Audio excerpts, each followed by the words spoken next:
11 horas e 33 minutos e agora a gente vai falar sobre a operação que prendeu um jovem de 18 anos em Santa Rita com material pornográfico infantil.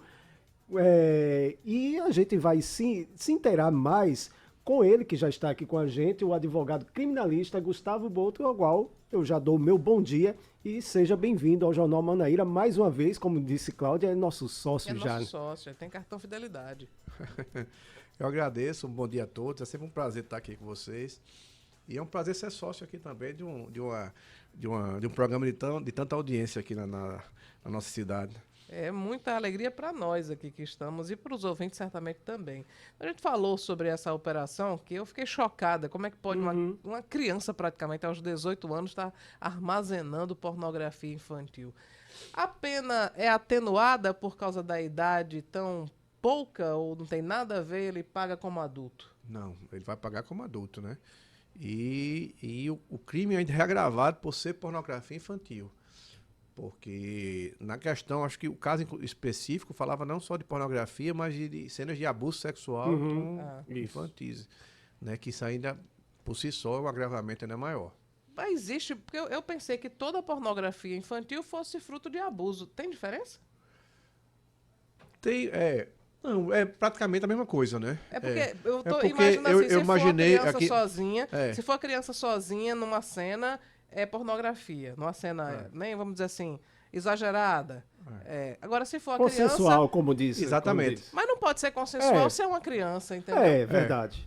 Não pode ser A consensual. pornografia infantil, ela pode, como você falou, ela pode constar uma criança, uma Só cena a de uma criança criança. sem roupa, ali é pornografia Pronto. infantil. Nem uma Se pose, tiver, alguma se coisa tiver que alguma, não seja. alguma interação Agora, sexual, interação abuso. com um adulto, aí é Abuso, qualquer abuso. interação. É. Até um beijo, qualquer coisa.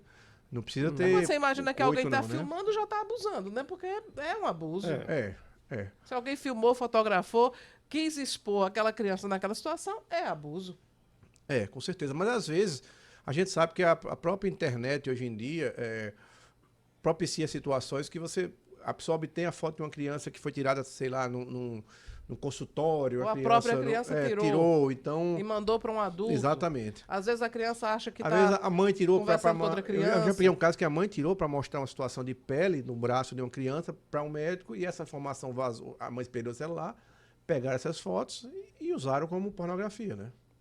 Porque a menina estava sem roupa, com a parte de cima do lado de fora, tinha umas manchas perto da vagina, então a pessoa usou, dava zoom, mostrava o que queria mostrar, afastava e usava como pornografia. Quais são as penas para quem armazena pornografia infantil e para quem, além de armazenar, vende? Porque existe pessoas que fazem disso até meio de vida, né? Que comercializam pacotes, né? De imagens, de vídeos. Queria que o senhor falasse sobre as penalidades às quais o simples armazenamento, elas Cláudia, estão sujeitas.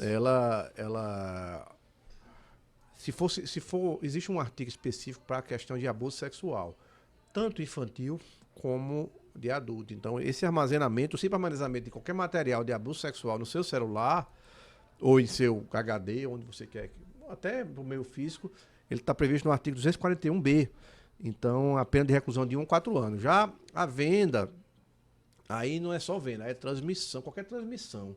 Você ceder aquele armazenamento, você passar para alguém, você passar uma situação de armazenamento de abuso infantil já está previsto no ECA, já é uma situação mais grave. A pena já é de 3 a 6 anos de reclusão. Agora, uma outra coisa, se não se trata de cena de abuso, isso aqui é uma questão didática para a imprensa. Aconteceu um determinado crime envolvendo uma criança.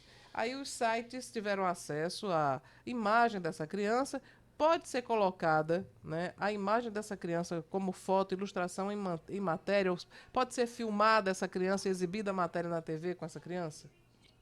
Salvaguardando a identificação da criança... Ela não pode ser mostrada identificada, não, né?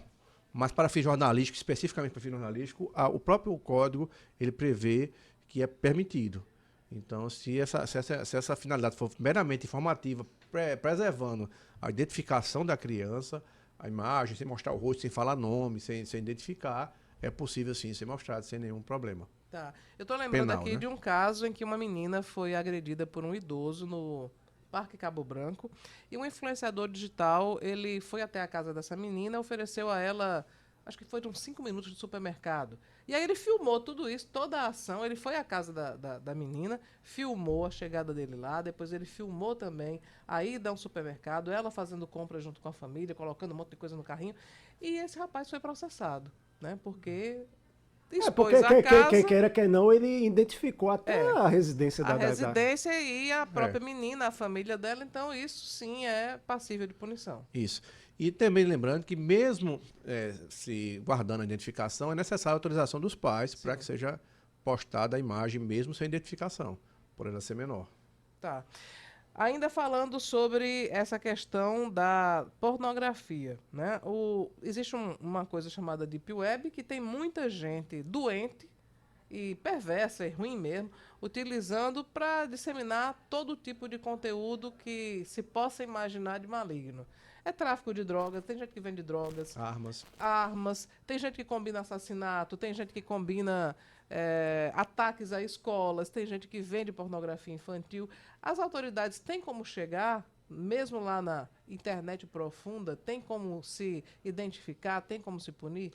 Tem sim. Hoje, cada vez mais, a tecnologia tem ajudado a essa perseguição. Existem bots que as autoridades utilizam.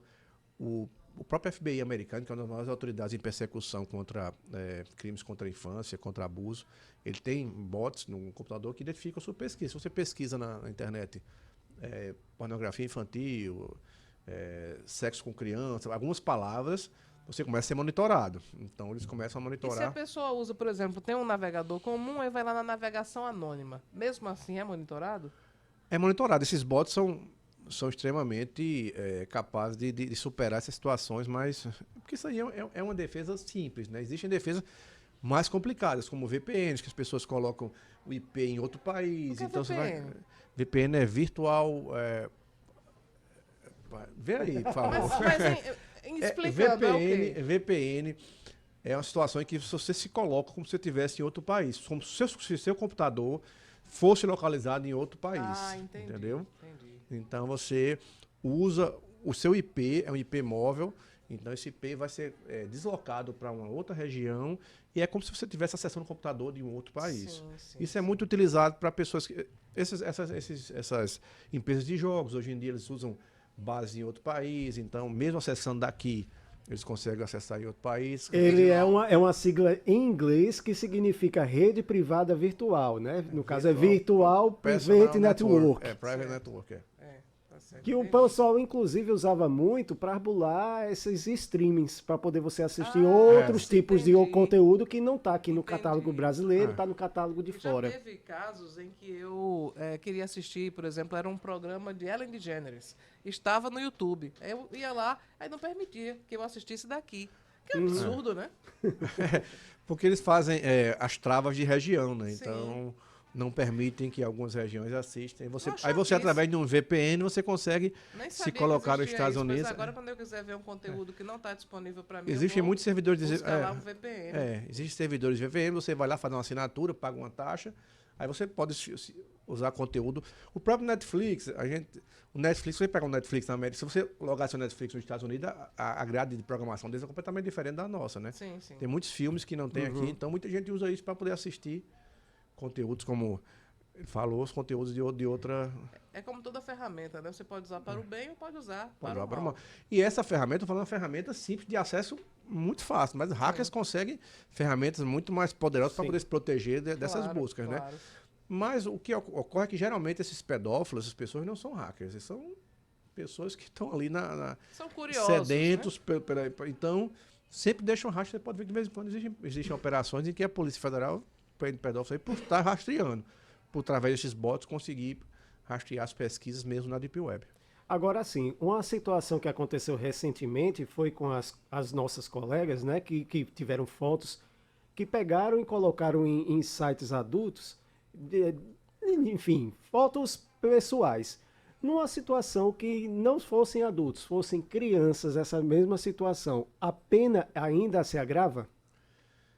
Sim, porque aí você vai incluir, em mais de uma situação, você vai incluir na posse de material pornográfico, né, além da divulgação.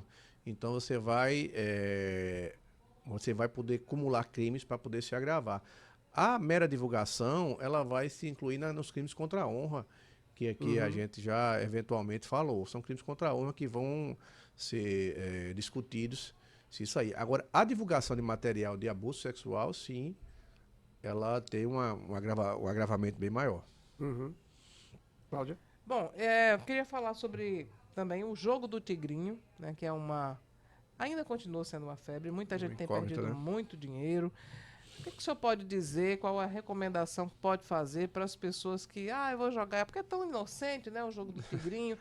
Tem também os influenciadores digitais que recebem uma nota e se seduzem com isso, ficam orientando, estimulando as pessoas a jogarem. Esse estímulo também pode ser caracterizado como crime? Depende da intenção dolosa do influenciador, né? Se o influenciador se utilizar. Porque a gente que trabalha nessa área cibernética, de crime cibernético, a gente sabe que a gente tem acesso a informações e a conhecimentos que a gente sabe que são feitos para perder. O meu conselho principal, não jogue. Eu conheço, inclusive, eu tenho acesso a pessoas que fazem esse jogo do tigrinho para os influenciadores. Esse jogo de tigrinho que a maioria dos influenciadores utilizam, ele é especial para o celular dele. Ele mostra vitórias ali que não existem. Então, ele é feito para ganhar. É fake mesmo, É né? fake para... Então, você está vendo ali aquela situação que você está ganhando, mas você não está ganhando. Ele não está ganhando, ele está vendendo a situação. Se o influenciador se usa dessa informação para influenciar pessoas a vender, e você está obtendo algum lucro direto em relação a essas vendas, pode sim ser criminalmente responsabilizado. Agora, isso deve ser avaliado caso a caso. Eu não estou falando genericamente, Sim, porque entendi. a gente tem que avaliar caso a caso. Qual tipo de abordagem que cada Exatamente. influenciador teve. É. Estou falando isso porque a Rede Globo exibiu uma matéria em que mostrava justamente todo o planejamento, toda a premeditação para o crime. Quer dizer, oferecem dinheiro ao influenciador e dizem, olha, você vai fazer assim, assim, assado, e você vai dizer que você está ganhando muito dinheiro. E aí as pessoas vão acreditar e vão jogar. Toda a metodologia é oferecida pela empresa. Então, isso é crime, né? Nesse caso é crime. Inclusive, se você parar para assistir canais de YouTube, vários, eu como assino vários tipos de canais, Sim. né?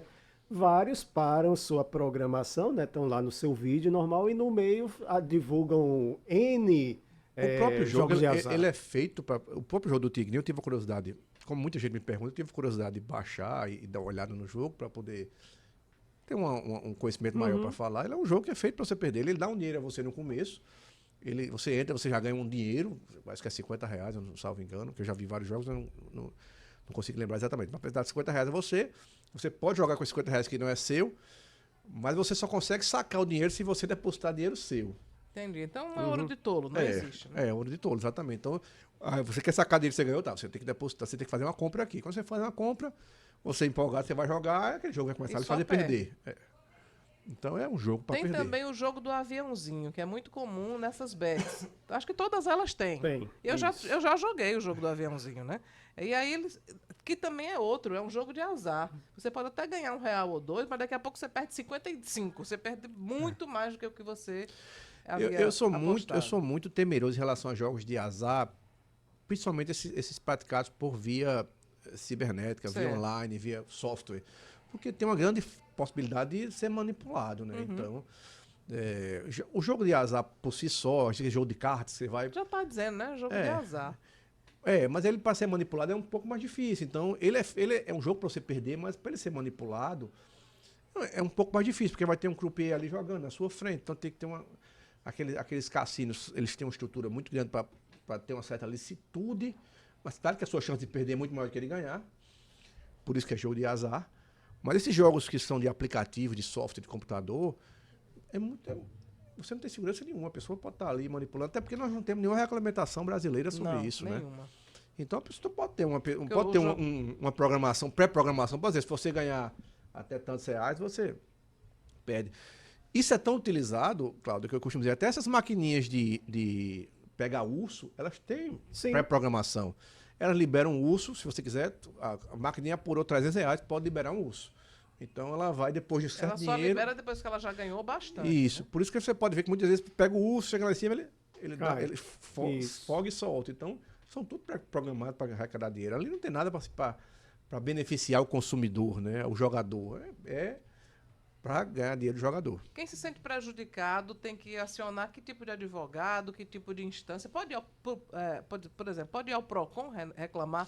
Perdi dinheiro no jogo do Tigrinho, eu posso reclamar ao PROCON? Não, porque não é uma relação de consumo, né? Mas você não está pagando para jogar? A quem mas se reclama? É complicado, Cláudio, essas reclamações, porque esses jogos, como eu falei, nenhum deles tem base brasileira. Então, você pode procurar a justiça para reclamar, né?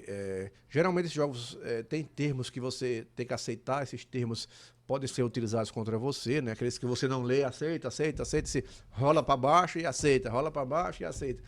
Né? Nessas cláusulas, tem cláusulas que você, às vezes, até renuncia direitos. Então é bem complicado a reclamação desse tipo de situação aqui no Brasil ainda, por não termos uma regulamentação local, por não termos a necessidade de se colocar escritórios locais desses jogos, para a gente poder ter acesso, para a gente poder ter uma fiscalização. Então é bem complicado. Bom, não sei se você tem mais perguntas, Marcos. Então, agradecer ao doutor Gustavo pela vinda dele mais uma vez aqui para nos ajudar a entender tantas mutretas que surgem por aí, né? Impressionante. A gente conversa com muita frequência até, mas sempre tem novidade, novos, né? Sempre tem golpe novo. É impressionante a criatividade Eles da se bandidagem. modernizam. Eles se modernizam, é verdade. E vamos continuar com a nossa sociedade pelo jeito, Sim, porque a situação só tem se agravada e só tem se agravado e só tem se multiplicado. Então vai ter sempre assunto para conversar aqui. Muito E obrigado. espero que a população nos escute, não jogue, né? Procure outros meios de ganhar dinheiro e não de perder dinheiro. Trabalhando, por exemplo, é uma boa opção. Demora mais, mas é seguro, né? E se entenda que jogo não é meio de ganhar dinheiro, é meio de perder dinheiro. Exatamente. Muito obrigada por hoje. Volte Eu agradeço, sempre, viu? eu que agradeço. Um bom dia para todos.